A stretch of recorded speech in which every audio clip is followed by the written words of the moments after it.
ॐ नमो भगवते वासुदेवाय। ॐ नमो भगवते वासुदेवाय। ॐ नमो भगवते वासुदेवाय। हरे कृष्णा। सभी भक्तवृंद को सादर प्रणाम। श्रीमद् भागवतम महापुराण सत्रों की इन श्रृंखला में सभी का स्वागत है। हम सभी यहाँ 18,000 श्लोकों वाले अमल पुराण श्रीमद् भागवतम महापुराण, जिसे वेद व्यास जी द्वारा रचित किया गया है और अंतर्राष्ट्रीय कृष्ण भावनामृत संघ के संस्थापक आचार्य कृष्ण कृपा मूर्ति श्री श्रीमद् अभय चरणारविंद भक्ति वेदांता स्वामी श्रील प्रभुपाद के द्वारा लिखित सुंदर तात्पर्यों के मार्गदर्शन में श्रवण और पठन करने का प्रयास करेंगे। आज भागवतम के सत्रों की इन श्रृंखला में सत्र 320 में स्कंद 5 अध्याय 21 आरंभ करने जा रहे हैं। अध्याय 21 जिसका नाम है सूर्य की गतियों का वर्णन। इस अध्याय में 19 श्लोक हैं और इस अध्याय की समाप्ति के पश्चात श्रीमद् भागवतम स्कंद 5 से समग्र श्लोकों की संख्या 556 हो जाएगी। श्रीमद् भागवतम से अब तक के संपूर्ण श्रवण पठन मनन किए गए श्लोकों की संख्या 4608 हो जाएगी। तो जैसा कि सत्रों का प्रारूप है, विषय वस्तु का संक्षिप्त अवलोकन, मंगलाचरण और उसके पश्चात एक एक श्लोक का वाचन और अनुवाद, तत्पश्चात श्रील प्रभुपाद के तात्पर्य के माध्यम में उस विषय को समझते हुए हम लोग इस श्रृंखला में आगे बढ़ेंगे। सभी से मेरा विनम्र अनुरोध है, जिनके पास पुस्तकें हैं वो पुस्तकों का प्रयोग करेंगे। संस्कृत देव भाषा है। संस्कृत के श्लोकों का वाचन करने से हमारे जीवन की समस्त नकारात्मकता का नाश हो जाता है। जीवन में वातावरण में सकारात्मकता संचारित होने लगती है। विषय वस्तु के अवलोकन के संदर्भ में देखें तो अध्याय 20 ब्रह्मांड रचना का विश्लेषण जहां समाप्त होता है, वहां पर हमने देखा था कि जो 7 द्वीप महाराज प्रियव्रत के रथ के चक्र के द्वारा इस ब्रह्मांड में निर्मित किए गए थे और उन द्वीपों के निवासियों के बारे में, उन द्वीपों के पर्वतों, कंदराओं, नदियों के बारे में, उन द्वीपों के शासकों और विष्णु विस्तार के प्रमुख प्रतिनिधियों के बारे में, उनकी लंबाई, चौड़ाई, ऊंचाई और वो किन प्रकार के सागरों से आवृत हैं, उसके बारे में हमने श्रवण किया था। जम्बू द्वीप से आरंभ होते हुए प्लाक्ष, शाल्मली, कुशा, क्रौंच, शाक और पुष्कर द्वीप के पश्चात हमने लोकालोक के बारे में भी पिछले सत्र में देखा। और लोकालोक पर्वत के पार आलोक वर्ष, जहां पर भौतिक कलुषता से मुक्त जीव रहते हैं, जो बिल्कुल बाहर के कमल कोश वाले हमें इस चित्र में सबसे बाहरी आवरण जो हमें दिख रहा है, जहां कमल के पत्र के समान, अगर हम नारंगी वाले में देखें तो वहां हमें 10 करोड़ स्वर्ण पंखुड़ियों का जो सिंहासन, जिसे ब्रह्मा का सिंहासन भी कहा जाता है, वहां निवास कर रहे हैं। और आलोक वर्ष से ही मुक्त जीव निवास करने लग जाते हैं। तो भूलोक, भूवर्लोक और स्वर्गलोक की सीमाओं को बनाने वाले सूर्य की गति, सूर्य के प्रकाश को प्रतिबंधित करने वाले इस स्थान के बारे में सभी ये जानकारियां हमने पिछले सत्रों में श्रवण की। जहां अध्याय समाप्त होता है, वहां सूर्य देव की विलक्षणता को, प्रत्येक ब्रह्मांड का एक सूर्य है और वो सूर्य ब्रह्मा जी का प्रतिनिधि है, ब्रह्मा जी भगवान के प्रतिनिधि हैं। तो इसलिए सूर्य का नाम हमने देखा था वहां पर वैराज ब्रह्मा बताया गया था, हिरण्य गर्भ ब्रह्मा बताया गया था। ब्रह्मा जी के ये हिरण्य गर्भ और वैराज, सूर्य देव और ब्रह्मा दोनों के लिए इस शब्दों का प्रयोग होता है। ये यहाँ पर हमें श्रीमद् भागवतम स्कंद 5 अध्याय 20 में श्रवण करने का लाभ मिला था। तो मंगलाचरण करते हैं और उसके पश्चात हम लोग आरंभ करेंगे आज के अध्याय 21 से। नारायणं नमस्कृत्य नरं चैव नरोत्तमं देवीं सरस्वतीं व्यासं ततो जयमुदीरयेत्। शृण्वतां स्वकथा कृष्ण पुण्यश्रवणकीर्तनं यद्यन्तस्थो य भद्राणि विधुनोति सुयस्यताम्। नष्टप्रायेषु भद्रेषु नित्यं भागवत सेवया भगवत्युत्तमश्लोके भक्तिर्भवति नैष्टिकी।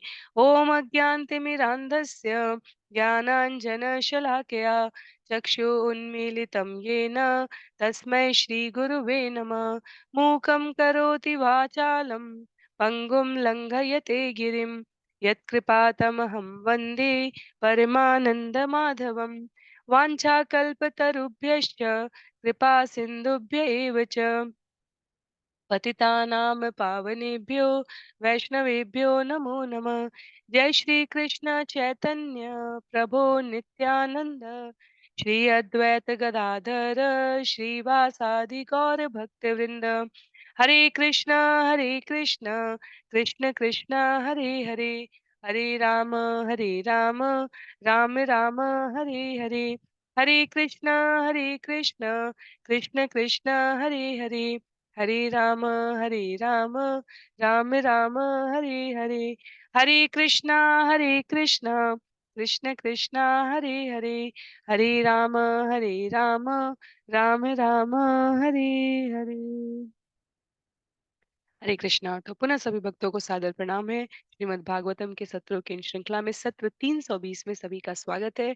हम सभी स्कंद 5 अध्याय 21 सूर्य की गतियों का वर्णन यहाँ पर श्रवण और पठन करने जा रहे हैं। श्री सुखदेव गोस्वामी महाराज परीक्षित को वर्णन करते हुए कहते हैं, श्री शुक उवाच एतावानेव भूवलस्य सन्निवेशः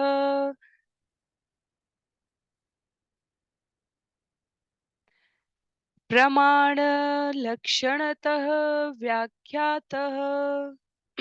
केवल मूलतः 6 से 8 शब्द हैं, तो इस प्रकार इसका उच्चारण कर सकते हैं हम लोग।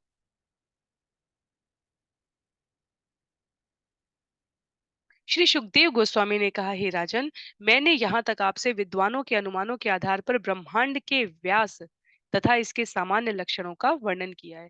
तो अध्याय 20 की समाप्ति पर हमने देखा था, जहां पर सूर्य से ब्रह्मांड के केंद्र की दूरी को 25 करोड़ योजन बताया गया था, क्योंकि ब्रह्मांड का जो व्यास है वो 50 करोड़ योजन बताया गया है।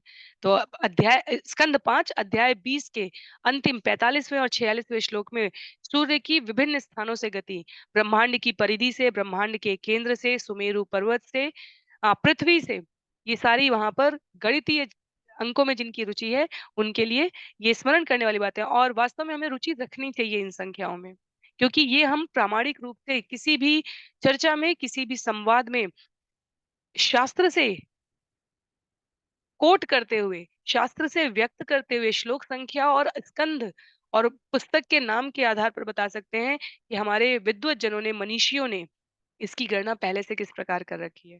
तो व्यक्तिगत रूप से जैसे मेरी गणित में रुचि है, तो ये अंक, ये संख्या हमारे जो वक्तव्य होते हैं उनको गुरुत्व देती है, उनको वजन देती है, उनको ठोस आधार देती है। तो हमें इनको स्मरण करने का, कम से कम इन संख्याओं को हमें स्मरण करने का प्रयास करना चाहिए। जैसे जम्बू से, प्लाक्ष से, शाल्मली से, कुश से, क्रौंच से, शाक से और अंततः पुष्कर द्वीप की 1 लाख, 2 लाख, 4 लाख, 8 लाख, 16 लाख, 32 लाख, 64 लाख तक गए थे। 64 लाख योजन थी अंतिम द्वीप की चौड़ाई, और उतनी क्रमशः उसी क्रम में सागरों की चौड़ाई है। तो जाते-जाते 1 योजन में 8 मील था। ये सब संख्याएँ मैं इसलिए पुनरावृत्ति के संदर्भ में कह रही हूँ, क्योंकि ये हमें ध्यानपूर्वक श्रवण के लाभ बताती है। ये हमें कहीं किसी विषय पर अपने आप को शास्त्र के प्रकाश में व्यक्त करने का अवसर प्रदान करती है। तो सुखदेव गोस्वामी भी यहाँ पर अध्याय आरंभ में, जहाँ सूर्य की गतियों के वर्णन में है, वहां बताते हैं कि ब्रह्मांड के व्यास तथा इसके सामान्य लक्षणों का जो भी मैंने आचार्यों से प्रामाणिक वर्णन सुना है वो आपको प्रस्तुत करता हूँ।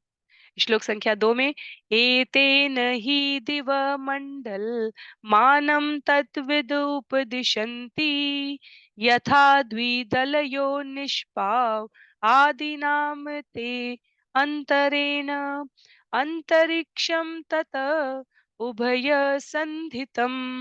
जिस प्रकार गेहूं के दानों को भागों में विभाजित कर देने पर निचले भाग के परिमाण का ज्ञान होने पर ऊपरी भाग का पता लगाया जाता है, उसी प्रकार भूगोल वेत्ताओं का कहना है कि इस ब्रह्मांड के ऊपरी भाग की माप को तभी समझा जा सकता है जब निचले भाग की माप ज्ञात हो। भूलोक तथा द्युलोक के बीच का आकाश अंतरिक्ष अथवा बाह्य आकाश कहलाता है। यह भूलोक की चोटी तथा द्युलोक के निचले भाग को जोड़ता है। तो बहुत ही अम, यदि कठिन लगे तो सरलतम क्या है, गेहूँ का दाना हम सबने देख रखा है, उसको बीच से जब हम अगर विभक्त कर दे रहे हैं, तो यहाँ पर कहा जा रहा है जैसे निचले भाग का परिमाण छोटा-सा दाना है, विभक्त किया जहाँ से वो पार्टीशन होता है, जहाँ से विभाजन है वहाँ से करने के बाद जो निचला भाग है, उससे भूगोलवेत्ता कह रहे हैं कि हम ब्रह्मांड के ऊपरी भाग का जिस प्रकार अनुमान लगा सकते हैं, उस गेहूँ के दाने का उदाहरण देके कहा जा रहा है। तो भूलोक तथा द्युलोक के बीच का आकाश, जिसे अंतरिक्ष कह रहे हैं, और भूलोक की चोटी और द्युलोक के निचले भाग को जोड़ना। तो थोड़ी-सी कल्पना करनी पड़ेगी, यदि नहीं किसी प्रकार की कठिनाई है तो भी कोई आपत्ति नहीं है, श्रवण करके भी हमें बराबर का ही लाभ मिलेगा। तत्पश्चात श्लोक संख्या 3 में यन्मध्यगतो भगवान् तपतां पतितपनः आतपेन त्रिलोकीं प्रतपति अवभासयति आत्मभासा स एष उदगयन दक्षिण अयन् वैषुवत संज्ञाभिः मान्द्यशैष्य समानाभिः गतिभिः आरोहण अवरोहण समान स्थानेषु यथा सवनम् अभिपद्यमान मकर आदिषु राशिषु अहः रात्राणि दीर्घ हस्व समानानि विद्यते। उस अंतरिक्ष के मध्य में ताप उत्पन्न करने वाले समस्त ग्रहों का राजा परम तेजवान सूर्य है, जो अपने प्रकाश से समस्त ब्रह्मांड को तप्त करता है और उसको वास्तविक स्वरूप प्रदान करता है। यह समस्त जीवात्माओं को प्रकाश प्रदान करता है जिससे वे देख पाते हैं। श्री भगवान की आज्ञा अनुसार वह उत्तरायण दक्षिणायन होकर या विषुवत रेखा को पार करते हुए मंद शीघ्र और मध्यम गति से घूमता हुआ समयानुसार मकर आदि राशियों में ऊंचे नीचे और समान स्थानों में जाकर दिन तथा रात को बड़ा छोटा या समान बनाता है। तो एक ब्रह्मांड के एक सूर्य हैं। इस स्पष्टीकरण के पश्चात जहाँ पर गेहूँ के दाने को विभक्त किया था, जहाँ अंत भूलोक और द्युलोक को छोड़ने वाली जो चोटी है निचले निचले तल पर, तो जहाँ से विभक्त हो रहा है, वहाँ उसे मध्य उस स्थान को अंतरिक्ष कहा जा रहा है, यहाँ शास्त्रों में, और कहा जा रहा है कि वहाँ से परम तेजवान सूर्य भगवान की आज्ञा के अनुसार उत्तरायण दक्षिणायन 6 महीने, जिसे यह विषुवत रेखा कहा जा रहा है, इस पार से उस पार गति करते हुए अलग अलग गति है, अलग अलग राशि में प्रवेश कर रहे हैं, मकर आदि राशि में ऊंचे नीचे और सम स्थानों में जाकर दिन रात बड़ा छोटा, तो जिस प्रकार का घूर्णन करेंगे उस प्रकार की अवधि, उस प्रकार की समयावली अलग अलग लोकों में परिलक्षित होती है।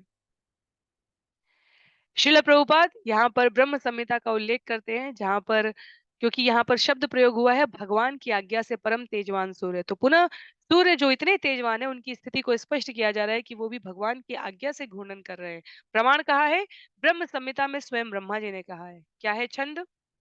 यचक्षुरेश सविता सकल ग्रहाणाम राजा समस्त सुर मूर्ति अशेष तेजा यस्याज्ञया भ्रमति संवृत कालचक्रो गोविन्दमादिपुरुषं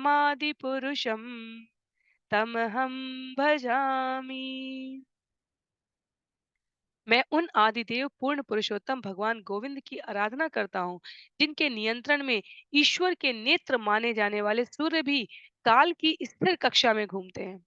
सूर्य समस्त लोकों का राजा है और उसमें असीम ताप तथा प्रकाश शक्ति है। तो सूर्य को सर्वशक्तिमान भगवान के प्रतिनिधि समकक्ष भी कह दिया जाता है कई बार सभ्यताओं में, और ब्रह्मांड का सर्वशक्तिमान ग्रह, इसमें कोई संशय भी नहीं है। पर ये भी गोविंद अर्थात भगवान श्री कृष्ण पूर्ण पुरुषोत्तम की आज्ञा का पालन कर रहे हैं। तो 1 इंच 1 छटांग भी सूर्य अपनी निर्धारित परिधि से विचलित नहीं होते। और इससे किस बात का दिग्दर्शन होता है? इससे भगवान के परम आदेश का पालन करने का, सेवक का, अधिकारी का, पार्षद का जो गुण है, वो यहाँ पर परिलक्षित हो रहा है। तो जिस प्रकार संपूर्ण भौतिक परिधि भगवान प्रकृति भगवान के आदेश का पालन कर रही है, हम प्रकृति के पीछे भाग रहे हैं और प्रकृति भगवान के पीछे भाग रही है। और मनीषी जन, विद्वत जन, शास्त्र, गुरु शिष्य परंपरा के प्रामाणिक आचार्य कहते हैं, यदि हम भगवान के पीछे भागे तो प्रकृति स्वयं हमारे लिए अनुकूल हो जाती है। भगवत गीता में भगवान कहते हैं, मया अध्यक्षेण प्रकृति, मेरी अध्यक्षता में प्रकृति कार्य करती है, मेरे आदेशों का पालन करती है। सतोगुण, रजोगुण, तमोगुण से ऊपर शुद्ध की तरफ जो जाने के लिए प्रेरित है, वो सत, रज और तम से प्रभावित नहीं होगा। यदि हम लिफ्ट से 40वें मंजिले पे जा रहे हैं, तो निश्चित रूप से हम 20वें मंजिल को क्रॉस करके ही 40वें पे जा रहे हैं। तो सत, रज, तम को हम क्रॉस कर चुके हैं, उसको लांघ कर हम शुद्ध की ओर बढ़ते हैं। और सूर्य की इस विशुद्धता को, यहाँ पर महत्ता को वर्णन करते हुए सुखदेव गोस्वामी भक्तों को स्मरण करा रहे हैं कि वो सूर्यदेव जो परम प्रतापी, तेजवान, ब्रह्मांड की शरीर और आत्मा के रूप में लोगों को ओज, तेज प्रदान कर रहे हैं, वो भगवान की अध्यक्षता में कार्य करते हैं। श्लोक संख्या 4 में, यदा मेषतुल्यो वर्तते तदा अह रात्राणि समानानि भवन्ति यदा वृषभ आदिषु पंचषु च राशिषु चरति तदा अहानि एव वर्धन्ते यसति च मासि मासि एक एका घटिका रात्रिषु। जब सूर्य मेष या तुला राशि पर आते हैं तो दिन और रात की अवधि समान हो जाती है।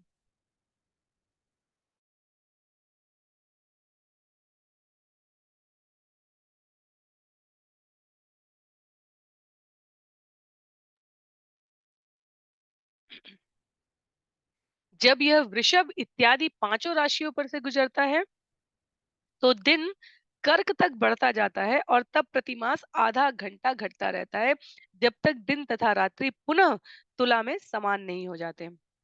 तो जो हमारी राशियों का विभाजन है, विभिन्न क्रम में जाते हुए मकर राशि आ, यदि वर्षों के महीनों के हिसाब से और राशियों के हिसाब से देखें तो हिंदी राशियों का विभाजन जो किस तिथि से किस तिथि तक अंग्रेजी कैलेंडर से और तिथियों से महीनों के क्रम के अनुसार व्यक्त की गई है। तो कर्क जहां पर अगर हम अंग्रेजी कैलेंडर की बात करें तो 21 जून कहा जाता है वो दिन, जब दिन और रात बराबर होते हैं। और उत्तरायण की बात की जाए यदि, जहां से मकर संक्रांति जिसे हम कहते हैं 14-15 जनवरी, ज्यादातर वो 14 जनवरी पड़ेगा। और क्योंकि सूर्य सोलर बेस्ड कैलेंडर होते हैं अंग्रेजी कैलेंडर भी, और वहां से गणना में तो आरंभ जब हो रहा है, मेष या तुला राशि पर आता है तो दिन और रात की अवधि समान कही जा रही है। और वृषभ इत्यादि 5 राशियों से वो बढ़ता जा रहा है, तो उत्तरायण की बात की जा रही है। उत्तरायण के वर्षों की जनवरी से लेके जून तक की बात की जा रही है अंग्रेजी कैलेंडर के अनुसार। विशद रूप में हम सभी अपने पंचांग के द्वारा इन राशियों की, इन महीनों की, और उत्तरायण प्रथम 6 महीने हैं, दक्षिणायन अंतिम 6 महीने हैं। तो जून से लेकर 21 जून के बाद से वहां तक की तारीख को 20-21 पुनः आता है, वहां तक दक्षिणायन कहा जा रहा है। तो दिन 7 अंग्रेजी कैलेंडर और उसमें कुछ एक ति- हिंदी कैलेंडर की तिथि में और अंग्रेजी कैलेंडर के दिनों में वर्ष के अनुसार सदैव थोड़ा अंतर होता है। 15 दिन से 21 दिन इस प्रकार से आगे पीछे रहता है। कभी आगे आ जाएगा जब ढाई पौने 3 वर्षों के पश्चात जब मनमास आएगा, तो चंद्रवर्ष की गणना में तो हमारी तिथि और कैलेंडर वहां पर भिन्नता होते हैं। एक महीना जब बढ़ जाता है और फिर पुनः वो समान होता जाता है। कहने का भाव यहाँ पर यह है कि ये जितना भी समय का, काल का, दिन का, तिथि का विभाजन है, वो सूर्य की गतियों के आधार, सूर्य की गतियों के आधार पर है। कभी समान हो रहे हैं दिन और रात, कभी बड़े हो रहे हैं, कभी छोटे हो रहे हैं।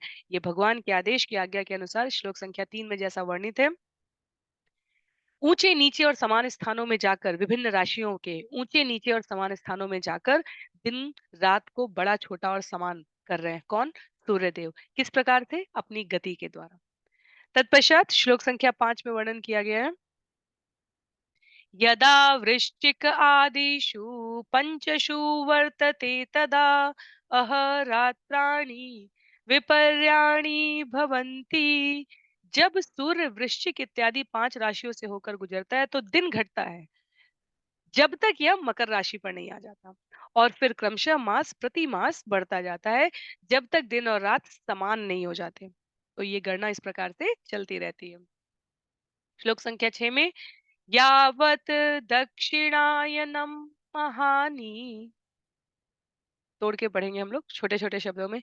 यावत् दक्षिणायनम अहानि वर्धन्ते यावत् उदगयनम रात्रय। सूर्य के दक्षिणायन होने तक दिन बढ़ते रहते हैं और उत्तरायण होने तक रातें लंबी होती रहती है। तो पुनः वही बात कही जा रही है। दक्षिणायन होने तक दिन बढ़ते रहते हैं। दक्षिणायन जब वर्ष के अंग्रेजी कैलेंडर के सेकेंड हाफ थर्ड क्वार्टर से जब आरंभ होता है, तब वहां से कहा जा रहा है कि वहां से रातें लंबी होना शुरू हो जाती है। और जनवरी से जून में दिन बढ़ रहे हैं। उत्तरायण के समय उत्तरायण जाने के क्रम में रातें लंबी हो रही है, दक्षिणायन जाने के क्रम में दिन लंबे हो रहे हैं। कोई दुविधा नहीं लगनी चाहिए आपको। यदि किसी को किसी प्रकार की दुविधा लगे तो आप निश्चित रूप से बता सकते हैं। श्लोक संख्या 7 में एवं नवकोट्यः एक पञ्चाशत् लक्षाणि योजनानां मानसोत्तर गिरिपरिवर्तनस्य उपदिशन्ति तस्मिन् ऐन्द्रिं पुरीं पूर्वस्मात् मेरो देवधानीम नाम दक्षिणतः याम्याम् संयमनीम नाम पश्चात् वारुणीं निम्नलोचनीं नाम उत्तरतः सौम्यां विभावरीं नाम तासु उदय मध्याह्न अस्तमय निशीथानि इति भूतानाम प्रवृत्ति निवृत्त निमित्तानि समयविशेषेण मेरो चतुर्दिशम्। श्री सुखदेव गोस्वामी आगे बोले, हे राजन, जैसा पहले कह चुका हूँ, पंडितों का कहना है कि मानसोत्तर पर्वत के चारों ओर सूर्य का परिक्रमा पथ 9 करोड़ 51 लाख योजन 76 करोड़ 8 लाख मील है। मानसोत्तर पर्वत पर मेरु के पूर्व की ओर इंद्र की देवधानी, दक्षिण में यमराज की संयमनी, पश्चिम में वरुण की निम्नलोचनी तथा उत्तर में चंद्रमा की विभावरी नामक पुरियां स्थित है। इन सभी पुरियों में मेरु के चारों ओर विशिष्ट कालों के अनुसार सूर्योदय, मध्याह्न, सूर्यास्त तथा अर्धरात्रि होती रहती है।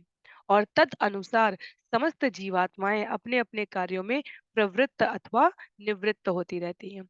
तो पुनः हम लोग चित्र के शरण में जाते हैं, वो हमें बहुत आसानी कर रहा है। मेरु पर्वत दिख रहा है, यहाँ पर सूर्य किसके चारों ओर परिक्रमा कर रहा है? 9। अगर संख्याओं की संख्या पे जाएं, संख्या एक बार देखेंगे और स्थानों को एक बार देखेंगे। तो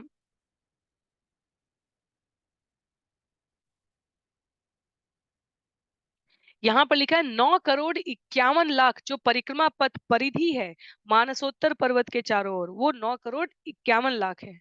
और पूर्व में इंद्र की देवधानी है, दक्षिण में यमराज की है, पश्चिम में वरुण की है और उत्तर में चंद्रमा की है। तो यहाँ पर चित्र में जाते ही हमें ये संलग्न होता है। एक और चित्र है संभवतः श्रील प्रभुपाद के शिष्यों द्वारा निर्मित किया गया था, जिसे उसमें राजधानियों को भी अंकित किया गया। तो यदि वो प्राप्त होता है मुझे, तो मैं आप लोगों को उसका वर्णन आप सभी से शेयर करूंगी। सूर्य के जो रथ की परिक्रमा, ये जो यहाँ पर पीले रंग का हमें दिख रहा है और ये गुलाबी रंग उसको जोड़ते हुए, पूर्व में इंद्र की देवधानी बताई गई है, दक्षिण में यमराज की, उत्तर में ब्रह्मा की, क्षमा कीजिए, चंद्रमा की, और पश्चिम में बताई जा रही है वरुण की। तो इस प्रकार एक ही समय पर सूर्य के एक चौथाई हिस्से, फिर आधे हिस्से, फिर तीन चौथाई और फिर पूरी परिक्रमा करने से अलग अलग लोकों के निवासियों का सूर्योदय, मध्याह्न, सायंकाल और रात्रि हो रही है। और मनुष्यों के लिए क्या है? मनुष्यों के लिए जब 6 महीने बीत रहे हैं, प्रत्येक 3 महीने पे 1/4 देवताओं का दिन का समय काल पूरा हो रहा है। 3 महीने पे 1/4 अर्थात 6 घंटे। देवताओं के 6 घंटे हमारे 3 महीने के बराबर हो रहे हैं। उनके 12 घंटे हमारे 6 महीने के बराबर हो रहे हैं। उनके 24 घंटे हमारे 1 वर्ष के बराबर हो रहे हैं। तो इसीलिए यहाँ सूर्य की गति लोकों की स्थिति के अनुसार और देवलोकों की स्थिति के अनुसार दिनों की गणना में अंतर कर देती है। बिल्कुल हमने स्कंद 3-4 में जहाँ पर श्रवण किया था, परमाणु से लेकर काल तक की गणना, अध्याय का नाम ही था, वहाँ हमने इसको पढ़ा था। यहाँ वो ज्ञान सूर्य की गति से संबद्ध हो रहा है। श्लोक संख्या 8 और 9 एक साथ यहाँ पर व्यक्त किया गया है। तत्रत्यानां दिवसमध्यङ्गत एव सदा आदित्य तपति सव्येन अचलं दक्षिणेन करोति यत्र उदेति तस्य ह समानसूत्र निपाते निम्लोचति यत्र क्वचन स्यन्देन अभितपति तस्य ह एष समानसूत्र निपाते प्रश्वापयति गतं तत्र गतं न पश्यन्ति ये तमसम् अनुपश्येरन। तो 8वें और 9वें श्लोकों को एक साथ व्यक्त करते हुए कहा गया है, सुमेरु पर्वत पर रहने वाले प्राणी मध्याह्न के समय सदा ही अत्यंत तप्त होते हैं, क्योंकि सूर्य देव सदैव उनके सिर के ऊपर रहता है। यद्यपि सूर्य घड़ी की विपरीत दिशा में सुमेरु पर्वत को अपनी बाईं ओर छोड़ता हुआ जाता है, किंतु यह घड़ी घड़ी की दिशा में भी घूमता है, जिससे पर्वत उसके दाईं ओर रहता दिखता है, क्योंकि उस पर दक्षिणावर्त पवन का प्रभाव पड़ता है। जहां सर्वप्रथम उदय होता सूर्य दिखता है, उसके ठीक दूसरी ओर वह अस्त होता दिखता है। उससे होकर एक सीधी रेखा खींची जाए तो इस रेखा के दूसरे सिरे के प्राणी मध्य रात्रि का अनुभव कर रहे होंगे। इसी प्रकार यदि अस्तांचल के प्राणी अपनी ठीक दूसरी ओर स्थित दिशा देशों में जाएं, तो उन्हें सूर्य उसी स्थिति में नहीं मिलेगा। तो थोड़ा समय लगाकर इसको हम समझने का प्रयास करते हैं।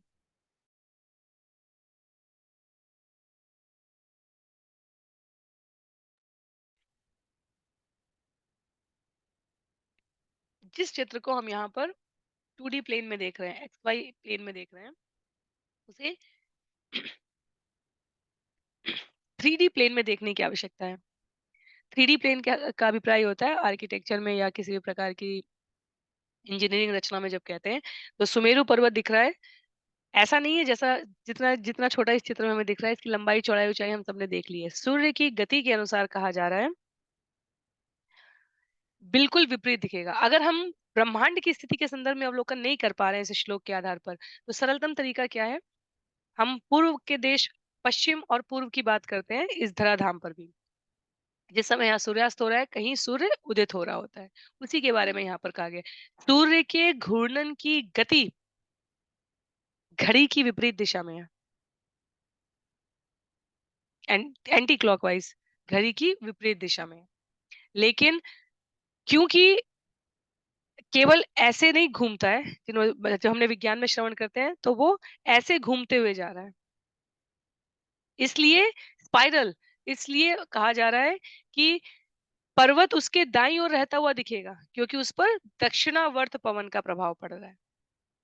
तो इस जगत में भी हम देखेंगे, यदि हम 12 घंटे 24 घंटे वाली यात्रा पर जा रहे हैं, तो उन देशों की यात्रा पर जा रहे हैं, तो उसी प्रकार से जो अक्षांश रेखाओं के आधार पर जो अंतर्राष्ट्रीय घड़ी का टाइम सेट किया गया है, वो भी इसी के अनुपात में किया गया है।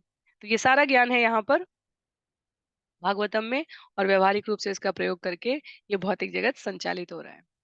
श्लोक संख्या 10 में कहा गया है, यदा च ऐन्द्रया पुर्या प्रचलते पंचदश घटिकाभियां यां सपाद कोटिद्वयं योजनानां सार्धद्वादश लक्षाणि साधिकानि च उपयाति।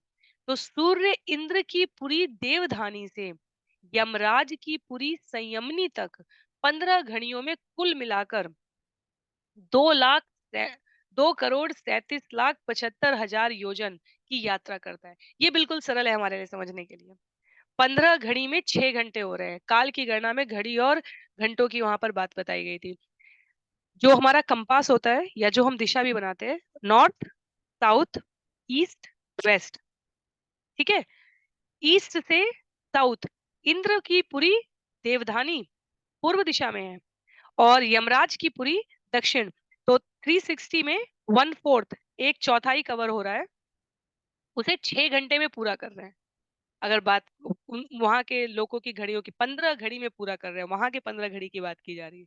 और इतनी दूर में, तो north, south, east, west, east से साउथ की बात की जा रही है। और ये किस संदर्भ में है? ये गति के संदर्भ में कहा जा रहा है कि 2,37,75,000 योजन।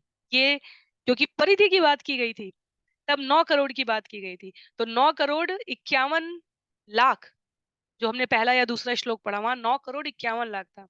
एक चौथाई करने की बात पे 2,37,75,000 योजन आ रहा है। बिल्कुल एक्यूरेट गणना है, बिल्कुल प्रिसाइज, एक्यूरेट, बिल्कुल कहीं कोई अंकों का, संख्याओं का कोई कोई भी अशुद्धि नहीं प्राप्त कर सकते हम। इतनी इतनी यहाँ पर प्रामाणिक गणना है ये। और भागवतम में है, जहाँ पर भगवान और भक्त के भाव विनिमय की बात की जा रही है। आचार्य इसको यहाँ पर उद्धृत करने का जो एकमात्र प्रयोजन बताते हैं, वो जो बुद्धिजीवी वर्ग शास्त्रों को समझने के लिए बड़े-बड़े अ, ठोस, प्रामाणिक, वैज्ञानिक आधार की बात करें, उनके लिए ये महत्व का है। भक्तों को तो सदैव ही विश्वास है। सूर्य कितनी बड़ी भी गणना कर रहे हों, जब नारद मुनि की कथा आती है कि जब वो एक सामान्य से किसान के पास पहुंचे थे और एक विद्वत जन के पास पहुंचे थे, और भगवान दोनों ही भगवान के भक्त थे। और नारद जी ने पूछा कि इनमें से कौन सा श्रेष्ठ भक्त है आपका? तो भगवान ने कहा, तुम ही क्यों ना निर्णय करो, जाकर एक पंक्ति कहना दोनों से और देखना, तुम्हें पता चल जाएगा। तो उन्होंने कहा ठीक है। तो उन्होंने कहा कि जब तुम पहुंचना इनके पास, तो कहना, ये पूछे कि आप बताना कि आप जो है वैकुंठ में मुझसे मिलकर आ रहे हैं। तो उन्होंने कहा कि फिर वो पूछेंगे आपसे कि अगर अच्छा, अगर मिल के आ रहे हो तो भगवान क्या कर रहे थे? तो कहना, भगवान सुई का जो छेद होता है, सुई जो हम लोग सिलने के लिए प्रयोग करते हैं, सुई के छिद्र से हाथी को इस पार से उस पार कर रहे थे। तो नारद जी ने कहा ठीक है। तो ये भगवान ही उन्हें पंक्ति कहते हैं कि जाकर दोनों के पास बताना। दोनों ही मेरे भक्त हैं, पर जाकर बताना तो तुम्हें खुद अनुभव हो जाएगा कि कौन श्रेष्ठ है। तो साधारण किसान काम कर रहा था, नारद मुनि, कथा इस संदर्भ में कही जा रही है कि हम उसके भाव को समझ सकें। तो उन्होंने किसान से कहा कि मैं अभी-अभी वैकुंठ से भगवान से मिल के आ रहा हूँ। तो उन्होंने कहा बहुत अच्छी बात है, अगली बार जब आप जाइएगा तो मेरा भी प्रणाम निवेदित करिएगा। किसान ने कहा। तो उन्होंने कहा, अच्छा तो भगवान क्या कर रहे थे? उन्होंने भगवान बोला, भगवान सुई से छेद से हाथी को उस पार से इस पार से उस पार कर रहे थे। और किसान ने जय-जयकार करते हुए कहा कि वो भगवान हैं, वो कुछ भी कर सकते हैं। उनके लिए सब संभव है। जब वो दूसरे विद्वत जन जो कर्मकांडी तरीके से वेदों का अध्ययन करते थे, अनुष्ठान और केवल अम, थ्योरेटिकल फॉर्म में, केवल सैद्धांतिक रूप से जो भगवान को समझते थे, जिनमें भाव और व्यवहार और सेवा की अनुपलब्धता थी, उन विद्वत जन के पास जाके कहते हैं, भगवान सुई के छिद्र से हाथी को इस पार से उस पार कर रहे थे। वो कहते हैं, तुम ढोंगी हो सकते हो, तुम नारद नहीं हो। भला सुई के छेद से कोई हाथी को उस पार से उस पार कैसे कर सकता है? क्यों? क्योंकि भौतिक जगत की इंद्रिय तृप्ति में इतनी आसक्ति होती है हमारी कि हमारे लिए कल्पना करना संभव है। 2,37,75,000 योजन की दूरी हमारे लिए कल्पना करना भी मुश्किल है। तो अगर केवल भौतिक इंद्रियों से हम समझना चाहेंगे तो संभव नहीं है। पर आचार्य मनीषी अणिमा, लघिमा, इन शक्तियों के लिए जिनके जिनके प्रति हमारे मन में आकांक्षाएँ होती हैं, उत्कंठाएँ होती हैं, उनको साध लेने के बाद भी कहते हैं कि ये तो एक बिंदु के समान है भगवान की रचना में। और वास्तव में हमारी स्थिति तो एक बिंदु के समान भी नहीं है। तो ये गणनाएँ हमें आश्वस्त करती है कि वास्तव में जब सरलतम शब्दों में कहा जाता है कि भगवान इंद्रिय से परे हैं, तो उसको सैद्धांतिक रूप से समझने के लिए ये गणनाएँ प्रयोग में लाई जा सकती हैं। तो सूर्य पूर्व की देवलोक स्वर्ग की इंद्र की पुरी से दक्षिण गमन करने में 6 घंटे का समय में कितना गमन कर रहे हैं? 2 करोड़ 37 लाख 75 हज़ार योनि। 4 से गुणा करेंगे 9 करोड़ 51 लाख, जो हमने पूरी परिधि घूमने की बात की थी, वो आ जाता है। उसके पश्चात श्लोक संख्या 11 में, क्योंकि पूर्व से दक्षिण तक की बात हुई है, तो अब वरुण और चंद्र की पुरी की भी बात की जाएगी। एवं ततो वारुणिम सौम्यामिन्द्रिं च पुनः तथान्ये च ग्रहा सौम आदयो नक्षत्रे सह ज्योतिचक्रे सम अभ्युदन्ति सवानिं लोचन्ति। सूर्य यमराज की पुरी से वरुण की पुरी निम्नलोचनी पहुंचता है पश्चिम में, तो दक्षिण से पश्चिम पहुंच रहे हैं। और फिर वहां से चंद्रदेव की पुरी विभावरी से होते हुए पुनः इंद्रपुरी पहुंच जाता है। इसी प्रकार चंद्रमा अन्यत्र नक्षत्रों तथा ग्रहों सहित ज्योतिष चक्र में उदित और अस्त होता रहता है। तो चारों पुरी हो गई हमारी, वरुण की निम्नलोचनी हो गई, चंद्रदेव की विभावरी हो गई, और यमराज की पुरी और इंद्रलोक की पुरी यहाँ पर वर्णित करते हुए सूर्योदय, मध्याह्न, सायंकाल और अस्त होने में चंद्रमा और अन्य नक्षत्रों को प्रकाश देते हुए आगे बढ़ते हैं। भगवान अध्याय 10 में बताते हैं कि नक्षत्रों में मैं शशि हूँ, और विराट स्वरूप में भगवान के नेत्रों को ही सूर्यदेव कहा गया है। देखने की दृष्टि, प्रकाश, ज्ञान, आलोक हमें सूर्यदेव से प्राप्त हो रहा है। तो पूरे अध्याय के 19 श्लोक सूर्य की गतियों पर समर्पित हैं, और इसके अतिरिक्त ऐसी कोई जानकारी नहीं है जो हमें जानने की आवश्यकता है। सूर्यदेव की, सूर्यलोक की, सूर्यलोक के निवासियों की, सूर्य की गति की, किस मार्ग को वो ट्रेस करते हैं, किस मार्ग पर उनका घूर्णन है, कैसे रथों, अभी आगे रथ और घोड़ों के बारे में भी बताया जाए।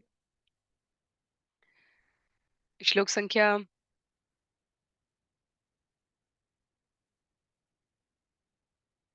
12 में वर्णन है। यहाँ पर श्रील प्रभुपाद श्लोक संख्या 11 के तात्पर्य में एक पंक्ति कहते हैं जो महत्व की है और हमें स्मरण रखनी चाहिए, कि प्रत्येक ब्रह्मांड का एक ब्रह्मा है। अन्य ग्रहों पर देवता हो सकते हैं, पर सूर्य केवल एक है। तो ब्रह्मा एक है, सूर्य एक है, ये हमें स्मरण चाहिए। देवता अनेक हैं, पर सूर्य एक है। एवं मुहुर्तेन चतुर्त्रिंशत् लक्ष योजनानि अष्टशताधिकानि सौर रथ त्रयीमय असौचत श्रीषु परिवर्तते पुरुषु। इस प्रकार त्रयीमय अर्थात ओम भूर्भुवः स्वः शब्दों द्वारा पूजित सूर्य देव का रथ ऊपर वर्णित चारों पुरियों से होकर एक मुहूर्त में 34,08,100 योजन 2,72,06,400 मील की गति से घूमता रहता है।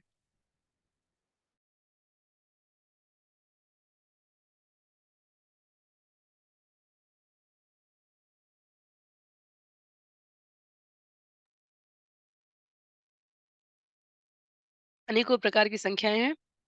अम, जैसा कि मैं सोच पा रही हूँ, सभी का एक पृष्ठ में, एक स्लाइड में कितनी दूरी, कितना नाप, कितना परिमाण, कितनी गति, सब लिखकर आप सबके साथ साझा करने का प्रयास करूंगी। तो जब भी हम रेफर करना चाहें, जब भी हम संदर्भ लेना चाहें सूर्य के संबंध में, तो हमें ये सारी जानकारी प्राप्त हो पाए। श्लोक संख्या 13 में आगे कहा गया है, यस्यैकं चक्रं द्वादश आरं षण्णेमि तृणाभिः संवत्सरात्मकं समम् मनन्ति तस्याक्षो मेरो मूर्धनि कृतो मानसोत्तरे कृते तरभागो यत्र प्रोतं रविरथ चक्रमं तैलयन्त्रचक्रवत् भ्रमन्मान सोत्तर गिरो परिभ्रमति। सूर्य देव के रथ में एक ही चक्र है, जिसे संवत्सर कहते हैं। 12 महीने इसके 12 अरे, 6 ऋतु, 6 नेमिया, तथा 3 चातुर्मास इसके 3 भागों में विभाजित आवने नाभि है। चक्र को धारण करने वाले धुरे का एक सिरा सुमेरु पर्वत की चोटी पर और दूसरा सिरा मानसोत्तर पर्वत पर टिका है। धुरे के बाहरी सिरे पर लगा यह पहिया कोल्हू के चक्र की भांति निरंतर मानसोत्तर पर्वत के चक्कर लगाता रहता है।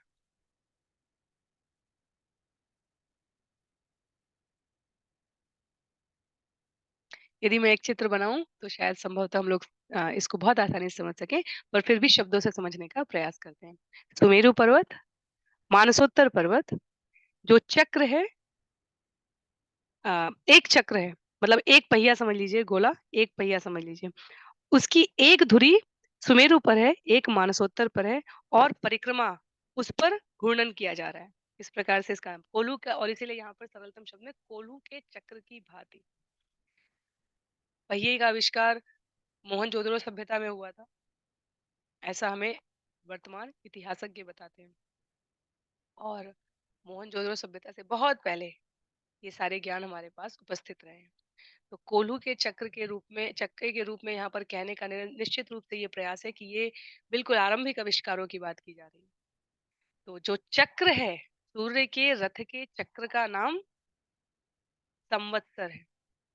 और दो धुरी, अब एक ही पहिया है, चक्र है, और वो इस प्रकार से घूर्णन कर रहा है कोल्हू के बैल की तरह। ये बिल्कुल मैं, मुझसे ज्यादा आप सभी इसको आसानी से समझ सकते हैं। जो उसकी तीलियां हैं वो 12 महीने कहे जा रहे हैं, 6 ऋतु, 6 नेमियां, 3 चातुर्मास, जो 3 भागों में नाभि जो कही गई है केंद्र में, उसके 3 भाग कहे गए हैं। तो चातुर्मास उस प्रकार से यहाँ पर विभक्त किया गया। आगे कहा जा रहा है श्लोक संख्या 14 में, तस्मिन् अक्षे कृतमूल द्वितीयः अक्षतुर्यमानेन संमित तैलयंत्र अक्ष वत ध्रुवे कृत ऊपरी भाग। कोलू के समान यह पहली धुरी एक दूसरी धुरी में लगी है, जो इसकी चौड़ाई के बराबर लंबी है। इस द्वितीय धुरी का ऊपरी भाग वायु की रस्सी द्वारा ध्रुव लोक से जुड़ा हुआ है। तो ऐसा नहीं है, पहली धुरी, एक धुरी बता दी गई है कहाँ पर है, सुमेरु पर्वत पर है।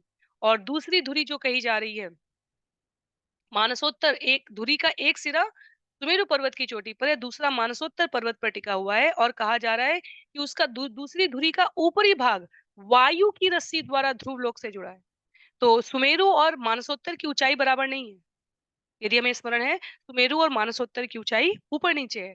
तो जो द्वितीय धुरी मानसोत्तर पर्वत के चारों ओर जब वो चक्र लगा रहा है, सुमेरु पर धुरी है एक, दूसरी मानसोत्तर पर है, ऊपरी सिरा जो दूसरी धुरी का है वो कहाँ कहा जा रहा है, वो ध्रुवलोक से जुड़ा हुआ है। श्लोक संख्या 15 में ये सारे श्लोक एक साथ हम श्रवण करके फिर इसको एक संक्षिप्त रूप में पुनः श्रवण कर लेंगे। पर ये पूरी गणना भी यहाँ पर आगे के श्लोकों में बताई जा रही है। रथ नीड तुषट त्रिंशत लक्ष योजन आयत तत्तुरीय भाग विशाल तावान रवि रथ युग यत्र हयाशंदः नामान सप्त अरुण योजिता वहंती देवमादित्यम। हे राजन, रथ का भीतरी भाग 36 लाख योजन, 2 करोड़ 88 लाख मील लंबा तथा इसका एक चौथाई चौड़ा 9 लाख योजन, एक चौथाई चौड़ा है। लंबा 36 लाख योजन है, चौड़ा 9 लाख योजन है। रथ के घोड़ों के नाम गायत्री आदि वैदिक छंदों पर रखे गए हैं और उन्हें अरुण देव ऐसे जुए में जोतता है जो 9 लाख योजन चौड़ा है। यह रथ लगातार सूर्य देव को लिया रहता है। तो कोई छोटे मोटे रथ की बात नहीं हो रही है। 9 लाख योजन चौड़ा है, 36 लाख योजन लंबा रथ है और गायत्री आदि वैदिक छंदों पर उसके नाम लिखे गए हैं। वास्तव में जो सूर्य देव के रथ में जुते हुए सातों घोड़े हैं, उनका नाम हमारे शास्त्रों में विष्णु पुराण में उल्लिखित है। श्रील प्रभुपाद ने यहाँ तात्पर्य में उसको बताया भी है। श्रील प्रभुपाद कहते हैं गायत्री च बृहत्युष्णी गजगति तिष्ठुपेव च अनुष्टुप पंक्तित्युक्ताश्छन्दांसि हरयो रवे। सूर्यदेव के रथ में जुते सातों घोड़े गायत्री, बृहति, जगति, उष्णी, कृष्टुप, अनुष्टुप तथा पंक्ति कहलाते हैं। विभिन्न विभिन्न वैदिक छंद सूर्य के रथ को खींचने वाले सातों अश्वों के परिचायक बताए गए। तो गायत्री आदि वैदिक शाम छंदों के अनुष्टुप, त्रिष्टुप, उष्णिक, जगति ये घोड़ों के नाम हैं और ये वास्तव में वैदिक छंद। ओम भूर्भुवस्वः, भूर्भुवस्वः जब यहाँ पर स्थान बताया गया और अभी भागवतम में श्लोक में कहा गया कि अंतरिक्ष जो भूलोक और द्युलोक के बीच के स्थान के अंतरिक्ष किसे कहा जा रहा है? भूर्भुवस्वः वो सूर्यदेव के लिए भ्रमण करने का, गति करने का स्थान नियत किया गया है। तो इस प्रकार सातों अश्वों का यहाँ पर परिचय मिल रहा है। अंतिम कुछ छंद है, एक एक पंक्ति के साथ जानकारी प्रस्तुत की गई है जिसे श्लोक में यहाँ पर कहा गया है। श्लोक संख्या 16 में पुरस्तात सविता अरुण पश्चात च नियुक्त स्तौत्ये कर्मणि किलास्ते। यद्यपि अरुण देव सूर्यदेव के सम्मुख बैठकर रथ को हाँकते हैं तथा घोड़ों को वश में रखते हैं, तो भी वे पीछे की ओर सूर्यदेव को देखते रहते हैं। बहुत ही अद्भुत बात है। तो जब हम लोग भगवान कृष्ण और अर्जुन को देखते हैं तो भगवान कृष्ण की वास्तव में पीठ है अर्जुन की तरफ रथ को हाँकते हुए। यहाँ सूर्यदेव के रथ के लिए कहा जा रहा है, सूर्यदेव के रथ के सारथी अरुण देव। हम लोग कई बार बहुधा सूर्य के पर्याय के रूप में अरुण देव का नाम लेते हैं।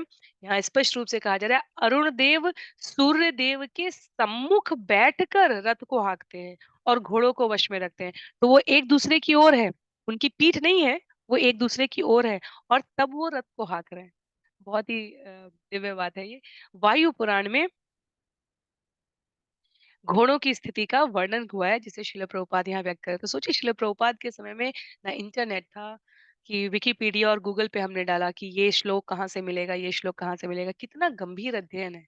हर तात्पर्य में जब मैं कहने का प्रयास करती हूँ कि शिल प्रभुपाद किसी आचार्य की टिप्पणी को ला रहे हैं, शिल प्रभुपाद किसी उपनिषद को, किसी पुराण को व्यक्त कर रहे हैं, तो हमें समझना चाहिए कि किस समय काल की बात हो रही है। 1960s की बात हो रही है। और उस समय इंटरनेट ऐसा नहीं था कि गूगल पे डाला कि सूर्य के घोड़ों की गति के बारे में वायु पुराण में क्या लिखा और तुरंत आ गया और शिल प्रभुपाद ने उसे पुस्तक में लिख दिया। कितना गहन अध्ययन, कितना समर्पण चाहिए इन सारी बातों को एक जगह पे लिखने के लिए। इसलिए शिल प्रभुपाद कहते हैं, शिल प्रभुपाद स्वयं का लिखा हुआ श्रीमद् भागवतम जो इतनी पुस्तक वृंदावन में जब हम जाते हैं, हमने शिल प्रभुपाद लीलामृत में भी इसका श्रवण किया था। राधा दामोदर मंदिर में वो जो 2 कक्ष हैं, जहाँ पर शिल प्रभुपाद अध्ययन करते थे, जहाँ पर शिल प्रभुपाद रहते थे।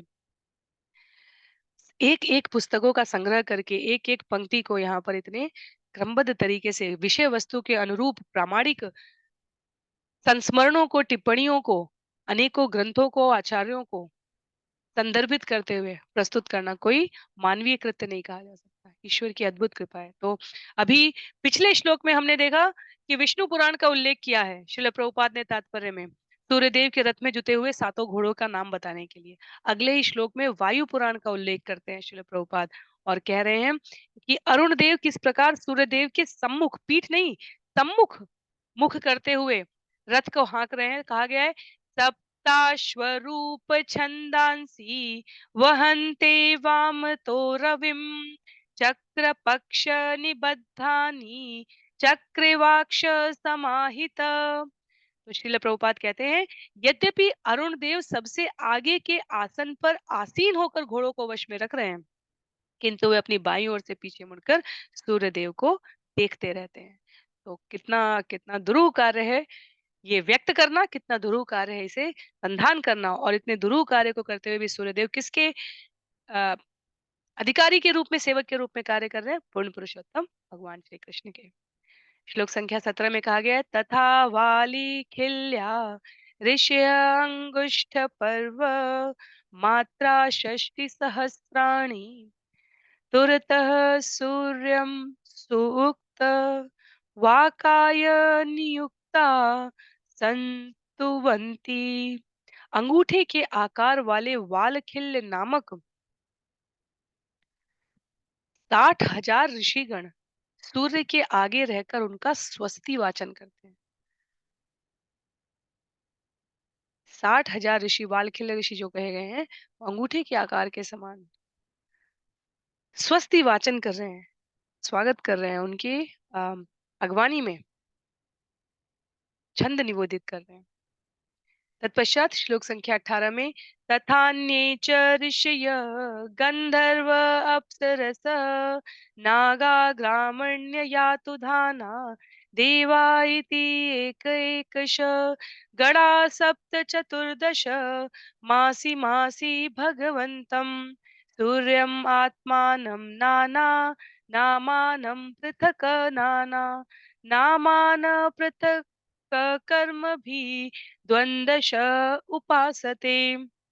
इसी प्रकार अन्य मुनि गंधर्व अप्सराएं नाग यक्ष राक्षस तथा देवतागण जो संख्या में 14 हैं किंतु दो दो के जोड़े में विभाजित है, प्रति मास नया नाम धारण करके अनेक नामधारी सर्वाधिक शक्तिमान देवता सूर्य के रूप में श्री भगवान की आराधना करने के लिए निरंतर विभिन्न कर्म कांडों से उपासना करते रहते हैं। मुनि, गंधर्व, अप्सराएं, नाग, यक्ष, राक्षस और देवतागण कहा गया है, ये संख्या में 14 है, दो दो के जोड़े में विभाजित होकर प्रति मास नया नाम धारण करके अनेक नामधारी कौन है, सर्वाधिक शक्तिमान देवता सूर्य देव की, जो भगवान की आराधना करने के लिए प्रतिनिधि के रूप में स्वयं को प्रस्तुत करते हैं। विभिन्न कर्म कांडों से उनकी उपासना की जा रही है। और पुनः विष्णु पुराण का उल्लेख करते हुए इतने विस्तार में सूर्यदेव के बारे में श्रीमद् भागवतम में उल्लेखित करने का आशय ही उनके तेज और औज के महत्व का वर्णन करते हुए प्राणी मात्र को इस बात का दर्शन कराना है कि ये भगवान के समग्र विस्तार और रचना का एक भाग है। क्या कहा गया है? स्तुवन्ति मुनयः सूर्यं गन्धर्वैः गीयते पुरा नृत्यन्तो अप्सरसो यान्ति सूर्यस्यानु निशाचरा वहन्ति पन्नगा यक्षे क्रियते अभीषु संग्रह वालिखिल्यास्तथैवैनं परिवार्य समासते सोऽयं सप्तगण सूर्यमण्डले मुनिसत्तम हिमोष्ण वारिवृष्टीनां हेतुत्वे समयं गत। सर्वशक्तिमान सूर्य देवता की आराधना करते समय गंधर्व उनके समक्ष गाते हैं, अप्सराएं रथ के समक्ष नाचती हैं, निशाचर रथ का पीछा करते हैं, पन्नग रथ को सजाते हैं, यक्ष रथ की रक्षा करते हैं और वालखिल्य नामक ऋषिगण सूर्य देवता को घेर कर स्तुति करते हैं। 14 सहयोगियों के 7 जोड़े ब्रह्मांड भर में हिम, ताप तथा वर्षा का उचित समय निश्चित करते हैं। तो जब ये कहा जाता है कि पृथ्वी लोक से ऊपर के लोकों में ऐश्वर्यों की संख्या भी द्विगुणित और बहुगुणित हो जाती है। यदि इस जगत में ऐसा कहा जाए कि प्रतिदिन उत्सव की तरह हमें जीवन यापन करना है, संसाधनों का कोई अभाव नहीं है, तो जीवन कितना रसमय लगेगा। पर भौतिक जगत में विशेष रूप से पृथ्वी लोक में ये सुविधा उपलब्ध नहीं है। पर उच्चतर लोकों में जाते-जाते कुंठा की, रोग की, क्षय आयु की ये संख्या कम होने लगती है और ऐश्वर्य बढ़ने लगते हैं। तो इसलिए जब शास्त्रों से कोई कर्मकांड के माध्यम से उच्च और उच्चतर लोकों का वर्णन सुनता है तो उसके अंदर स्वाभाविक रुचि जागृत होती है कि पुण्य कर्म करके हमें अगला जन्म वहां प्राप्त हो। पर दिव्यता के संदर्भ में बात करें यदि, तो भगवत धाम से अधिक जिसे वैकुंठ कहा गया है, ऐश्वर्य कहीं और नहीं मिलेंगे। पर फिर भी पृथ्वी लोक और भगवत धाम के बीच के जो उच्च लोक है, जहाँ पे यक्ष, नाग, गंधर्व, देवतागण निवास कर रहे हैं, वहाँ यदि हम देखें तो ये जो सूर्यदेव का रथ तो सतत रूप से गतिमान है। तो ये सभी जोड़ों के रूप में जो कहे जा रहे हैं, स्तुति कर रहे हैं, अर्थात इनके लिए प्रतिदिन उत्सव है। ये प्रतिदिन इस प्रकार अगवानी कर रहे हैं, नृत्य कर रहे हैं, आराधना कर रहे हैं, स्तुति कर रहे हैं, अपने कार्यों को क्रियान्वित कर रहे हैं। तो इसीलिए उच्चतर लोकों के ऐश्वर्य में ये भी एक प्रकार का सुख है, जिसको यहाँ पर उल्लेखित किया गया है। श्लोक संख्या 19 में जो संभवतः इस अध्याय का अंतिम श्लोक है, लक्षोत्तरं सार्धनवकोटियोजनपरिमण्डलं भूवलयस्य शणेन सगव्युति उत्तरं द्विसहस्रयोजनानि सह भुङ्क्ते। तो पुनः संख्या है यहाँ पर, हे राजन, भूमंडल की परिक्रमा करते हुए सूर्य देव एक क्षण में 2000 योजन तथा 2 कोस की गति से 9 करोड़ 51 लाख योजन की दूरी तय करता है।